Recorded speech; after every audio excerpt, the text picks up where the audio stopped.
fatal heart impacts, past painful scars. In fact, I blast tasteful bars and pass. I back up my actions, fact don't ask, grab reactions, jacked attack with every word, then act with class as they hear me snap. I got nothing to lose, cause I fought and felt the bruise. Now I'm not the one confused, call the shots and they produce. I ain't lost, I'm finally loose. Pick a new silver excuse, I need the views to boost me to a new abuse of being used. Everybody wants a piece now, y'all can rest in peace now. You're dead to me, so peace out. Remember, you're discreet out. Get ready for defeat now. Alrighty. Hello everybody. This is Kirusho here, and now, whenever we last left off, Izuki has just found out who Madame Mask was. Now, let's continue. Momo Yaoyorozu. She was the one behind the mask, and Izuki and her, they begin a small conversation. Izuki talking about how she was going to go see Mitsuki, and Momo explaining to her that that's not a good idea. Bakugo wouldn't allow it. Izuki swiftly expressed that she doesn't give a fuck what he would allow. And the two do begin somewhat of a more, well, argument conversation, you could say. That to the point where these two are basically almost screwing at each other. Before a question is finally brought up. Where is Bakugo Katsuki? To which Momo does not really know how to answer. Talking about how Bakugo, he rarely gets into contact with her anymore. And the only time he ever does talk is whenever something is going on. In fact, he's somewhat of a rogue within the Hero Association. What's left of it anyway. Alright, that does make sense. But allow me to explain to you something. Your friend Mina Ashido, from your class in UA. Mina. That's a name I haven't heard in a minute. What about her? She's alive. Momo's eyes widening. Her quickly turning away. And trying to recompose herself. Before picking her mask up off the table and putting it back on her face. Turning her face back to Izuki and asking exactly when did she find her. Actually, we found her earlier today. We got into contact with her roughly some time ago. Except she was a bit more feral and out of control. How so? I'm not too certain. What exactly was her quirk, however? Her quirk was acid. Why? That's peculiar. Whenever we found her, she was a giant hulking monster. And she had this ability to create fire and, well, generate heat. Are you sure that it was her? Yes, I'm sure. We got into her head and I saw her memories. I saw a lot of things in there. And she saw a lot of what was in my head. She's currently back at our base. And she is alright. However, that does bring up another idea in my head, however. And what would that idea be? Well, AIM is sending a lot of people after us. I believe that those who have gone missing, or that you have presumed dead, are possibly within the AIM's,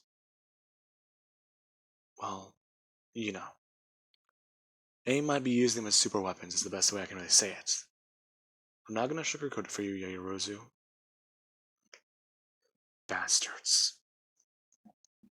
All this time, my friends could be alive. We didn't even find some of their bodies. Even then, some of them were left unidentified. I can understand. I've been through something like this before with some of my friends. Friends? You actually had some? Huh, that's a surprise coming from you. Yagirozu, I'm going to tell you a story. Yeah, Yagirozu looking at, well, Ochako. Why was I going to say Ochako? Izuki, whatever. Going on to say that she doesn't care. Izuki just looking up at her. And she does at least have a tear roll on her face, saying the next few following words. Whenever she was a child, she was taken away from her family, back home in her town of Russia, or back home in her country. She is not from Japan. Her parents are, however. This is the city they once lived in. This is the city they once loved. And now look at what it's become. Going on to state that, growing up, she believed that she was going to be a ballerina. She was training and trying so hard.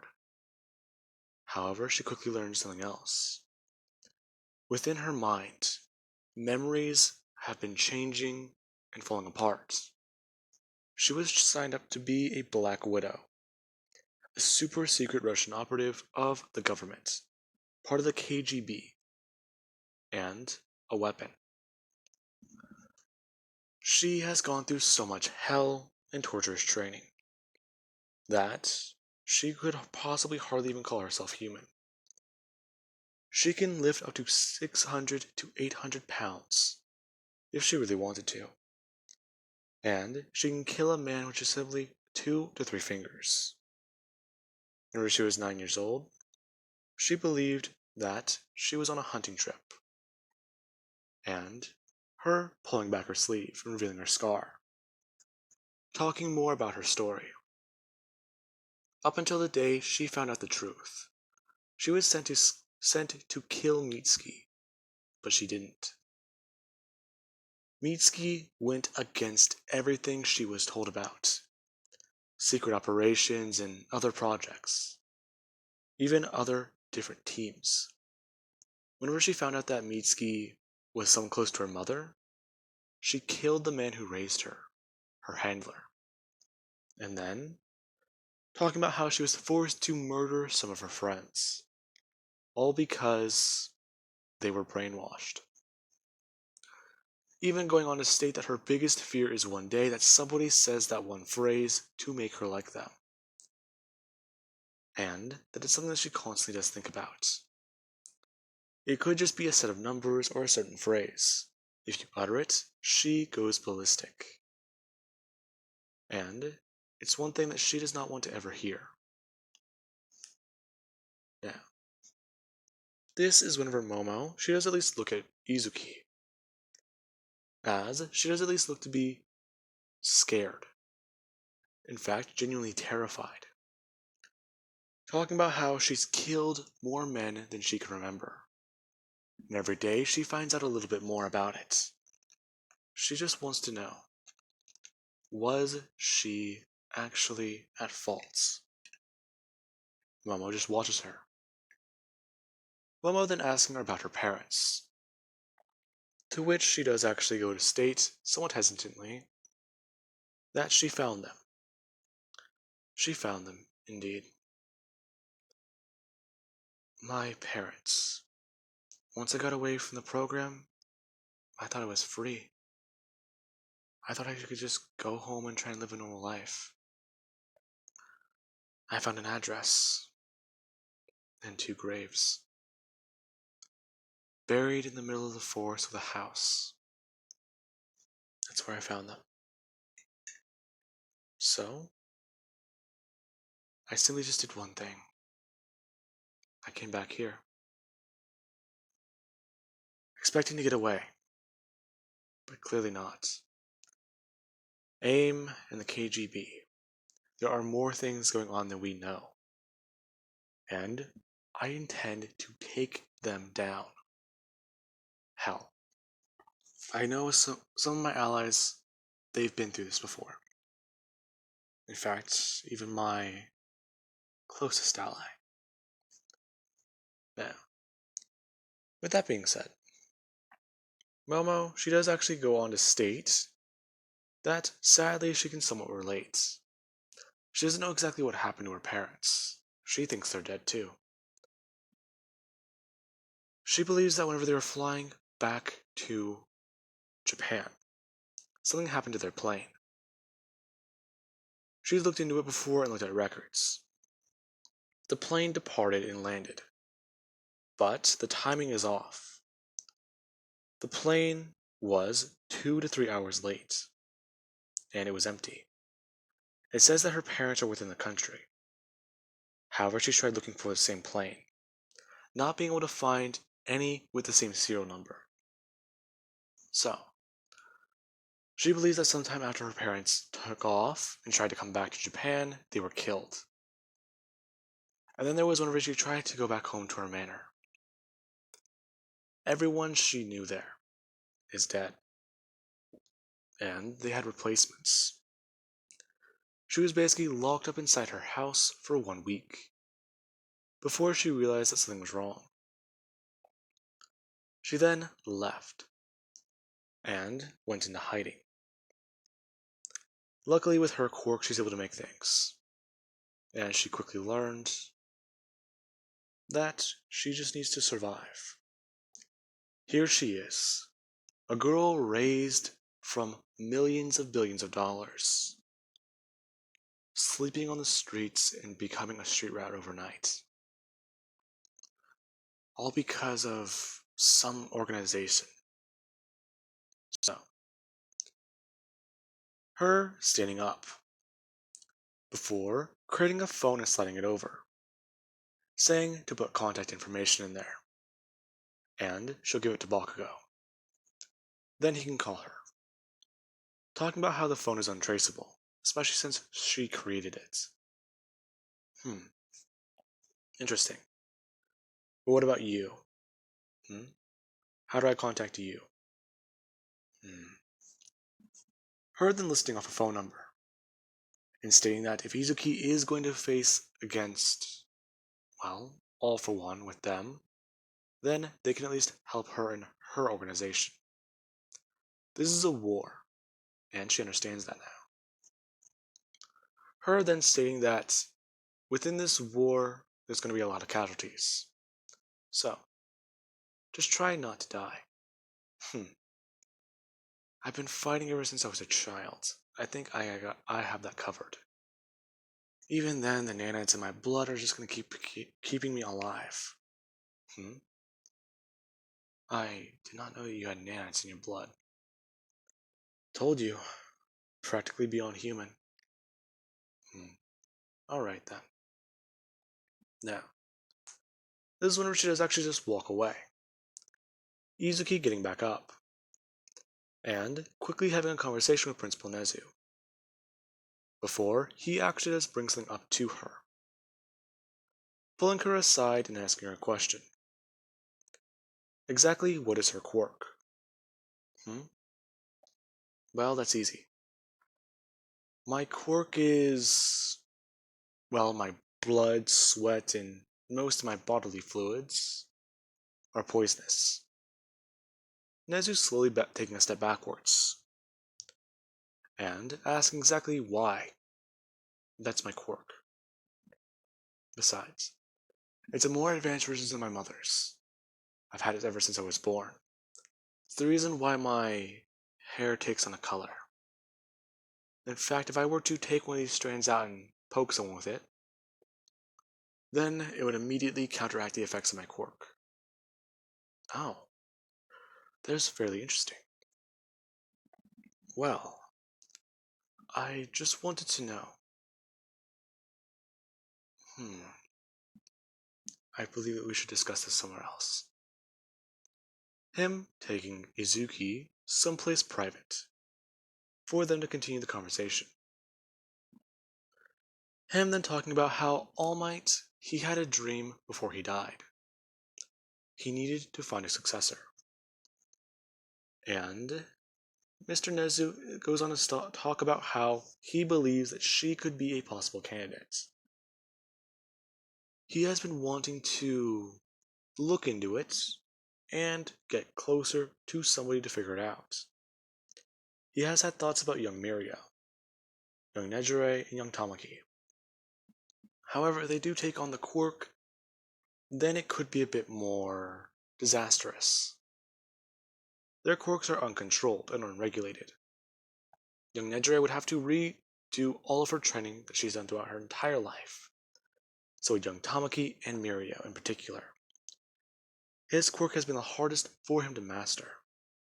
So, should he get the quirk, it is quite possible that he would be back at square one, possibly even further. But if her quirk is quite simply just a mutation, then... Well, what would you say, Miss... Just Izuki's fine. Miss Izuki, what would you say if I could give you a quirk? I'm sorry, what? Like all for one? Yes. Well, not exactly. The quirk I would give you wouldn't be of your own choice. I'm sorry? What are you trying to say? No, it's nothing like that. I can give you a quirk, but the quirk is already chosen. And, well, I myself am still confused as to how his abilities did work. In fact, if I were to give you his ability, then I believe that you should spend some time with his teacher. I'm sorry, his teacher? Whose quirk are you giving me? All Might's.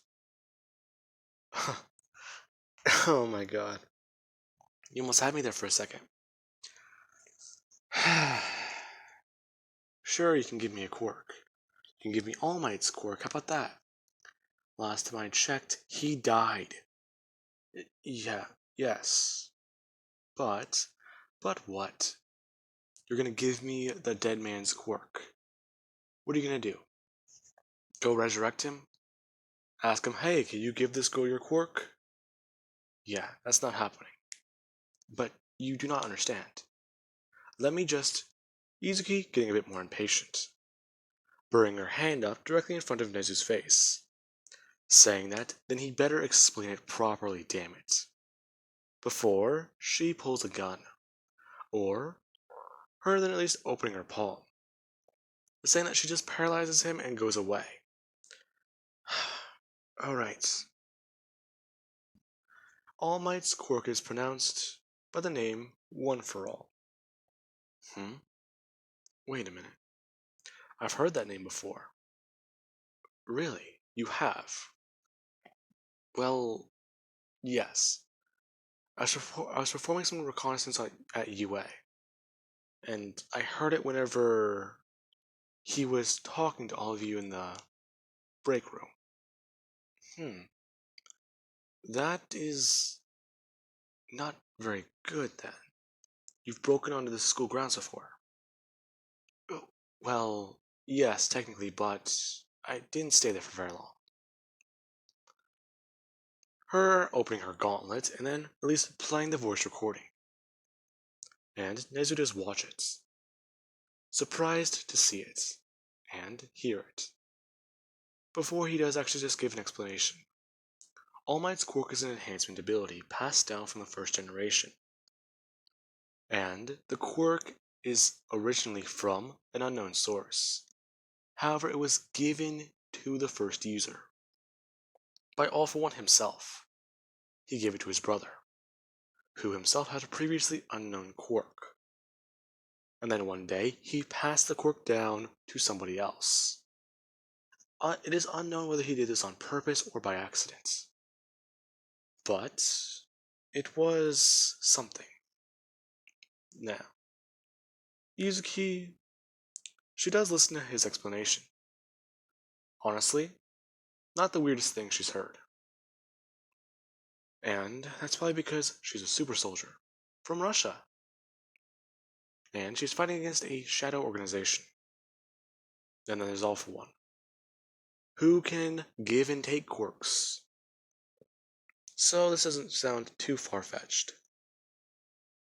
Now, Nezu pulls out the small vial that he has with him, saying that this is a piece of Toshinori Yagi's hair, All Might's hair. The quirk is passed down by sharing DNA and willingly wanting to pass it down. So she would like it, just eat this piece of hair. You know, I can tell you're being serious, but this is still kind of weird. Yes, I understand. But, well, it's either you or somebody else. Somebody else. Like who? Well, Momoya Yorozu. I've done multiple studies in, well, spitballing with my quirk. Super intelligence. Every person who I thought about giving this quirk to either would have a negative reaction to it, or I quite simply believe would be too dangerous for them to handle. Bakugo Katsuki was a prime candidate. However, with him so bloodthirsty and out of our loop, I cannot get into contact with him. Even then, the last time I did see that young boy, he was very unstable, along with his friend. Alright, well... Izuki putting the vial in her pocket, and then going on to state that she'll take this with her for right now. She'll decide later. If she's going to take on the quirk, she'll do it. But she might hand this off to somebody else, saying that it will also help her cause as well. That is alright. But please be careful, and please understand. That vial possesses a quirk so powerful, if your body is not ready for it, you could most likely die. So, it does come with some risk. Yes, it does. Now, would you like me to show you where the exit is? Alright, that would work. Nezu escorting Izuki out, and back up to where Yue is, as she does actually go to leave. Now, with that being said, we do have Sir Night-Eye, who actually is standing there in the hallway of the building. All the glass broken out from the windows and the moonlight pouring in, as he's leaning up against the wall, smoking a cigarette, as he is currently using his quirk. Before he does actually just turn and look at her. Izuki able to make out his eye. He's currently using his quirk, as he just walks forwards. With his thumb and middle finger, he flicks a cigarette out the broken window, before almost walking past her. However, he does stop, and then go on explaining to her. She is going to make a dumb decision in her future, and she should understand this. If she is to take on All Might's ability, his quirk, then she needs to be merciless. What are you talking about? I know what you're planning to do, the decisions you will make in your future. You need to make sure not to do them. Sadly, Bakugo, the one who I want to inherit the quirk after Mirio, he is far away, too far out of reach, and he will not be the one to avenge All Might. Okay, so what do you want me to do? Kill all for one. It's quite simple. Kill him and take out the Nomus. We're going to be doing that task as well. And once we are done with it, then we will be able to help you. However, do understand, if you are going to try and go for a guns blazing tactic, you are going to die. If you are truly a secret agent, do what you do best. Either try getting close to Alpha 1 through his own people, or go for a stealth mission. Most outcomes I do see that don't get foggy, him bringing his hand up and rubbing his head, saying would end in a death. He doesn't know if it's all for once, however. However, it does seem more likely, especially with her crazy entourage of assassins. Yeah, alright. Whatever. I'm out of here. Now, she just walks past him, walking out of the building and getting back on her bike, as Sir Night-Eye does watch her drive off, as he lights another cigarette, and a tear does roll down his face, wondering what he could have done to save Toshinori. He gave him that warning. He told him what would happen. But instead, he just smiled and continued doing what he does best, being number one. He feels responsible for that man's death. Now look at what's going on. Hero society as we know it is crumbling all around us. And now, hey, more shit is gonna get more complicated. Him taking a long drag off his cigarettes, as somebody does come out from underground to talk with him. Now, with that being said, I do hope you guys enjoyed. Have an amazing night. I will catch you guys in the next part.